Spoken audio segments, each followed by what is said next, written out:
Hi my tears, எல்லாருமே நல்லா இருப்பீங்க அப்படின்னு சொல்லிட்டு நம்புறேங்க. வாழ்த்துக்கள். பாம்பே வாழ் தமிழ் பொண்ணு சேனல்ல இருந்து உங்ககிட்ட பேசிக்கிட்டு இருக்கிறது தேஜஸ்வினியா. அரிஸ்டாட்டில் அப்படின்ற ஆத்தர் பாத்தீங்கன்னா ஒரு கிரேக்க மெய்யியலாளராகவே இருந்தாலும் கூட அவர் இயற்றிய நூல்கள் அப்படின்னு பாத்தீங்கன்னா ஒரு 170 நூல்கள் இருக்கு அப்படின்னு சொல்லிட்டு பண்டைய பட்டியல் குறிப்பிடுதுன்னு சொல்லிட்டு ஆல்ரெடியே பேசியிருந்தோம்.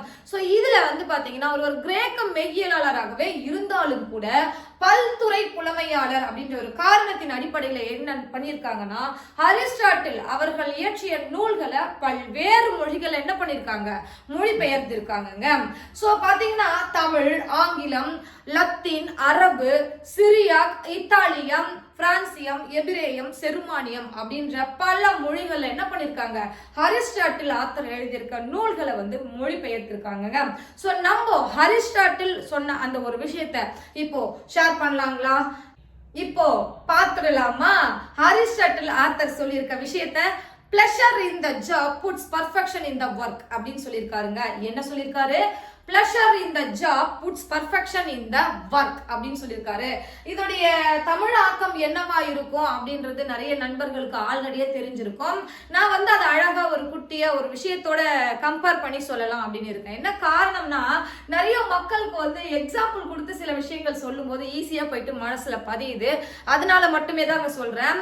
pleasure in the job puts perfection in the work அப்படின்னா என்ன சொல்ல வராங்க அப்படின்னு கேட்டீங்கன்னா, நீங்க எந்த ஒரு செயலை வேணா பண்ணுங்க, எந்த ஒரு வேலையை வேணா பண்ணுங்க, எந்த வேலை வேணா பண்ணலாங்க, பொய் சொல்லாம, திருடாம, யாரையும் ஏமாற்றாம, யாருடைய முதுகலையும் குத்தாம, வஞ்சகம் பண்ணாம, இந்த மாதிரியான தவறான சிந்தனைகள், தவறான எண்ண அலைகள் உள்ள செயல்கள் எதையுமே பண்ணாம செய்யக்கூடிய எந்த வேலையா இருந்தாலும் பரவாயில்லைங்க.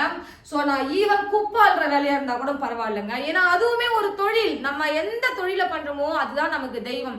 நம்ம பண்ணக்கூடிய தொழிலை வந்து ரொம்ப நேர்மையாகவும் ஆத்மார்த்தமாகவும் ரொம்ப சந்தோஷமாகவும் மன மகிழ்ச்சியாகவும் இந்த விஷயம் நம்ம பண்றோம், இந்த விஷயம் நம்ம எதுக்காக பண்றோம், இந்த விஷயம் நம்ம யாருக்காக பண்றோம், இந்த விஷயம் பண்றதுனால நமக்கு என்ன பயன் இருக்கு, இந்த விஷயம் நம்ம பண்ணும்போது நம்ம இது பண்றதுனால எத்தனை பேர் சந்தோஷப்படுவாங்க, அது போல சில விஷயங்களை வந்து நம்ம என்ன பண்ணணும்னா நம்ம வேலையை வந்து ரொம்ப நேசிச்சு இன்பமா பிளஷரா எடுத்து பண்ணணும். அப்படி பிளஷரா எடுத்து பண்ணும்போது என்ன ஆகுதுன்னா அந்த வேலை வந்து முழுமை பெறுதுன்னு சொல்றாங்க.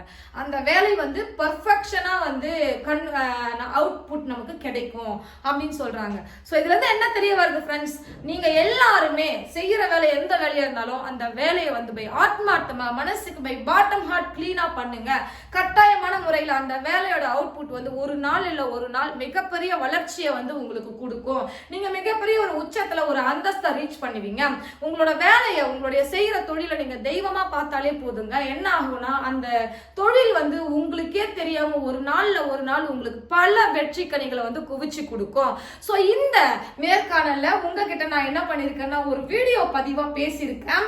அரிஸ்டாட்டில் ஆத்தர் பத்தி சொல்லியிருக்கேன். இந்த வீடியோ உங்களுக்கு பிடிச்சிருக்கு அப்படின்னா நண்பர்களே, தோழிகளே, சகோதரர்களே, சகோதரிகளே இந்த வீடியோக்கு ஒரு தம்ஸ் அப் கொடுத்துக்கோங்க. நம்ம யூடியூப் சேனல் பாம்பே வாழ் தமிழ் பொண்ணு யூடியூப் சேனலுக்கு சப்போர்ட் பண்ணுங்க. சப்ஸ்கிரைப் பண்ணி பார்க்கலாமா அடுத்த வீடியோல? பாய்.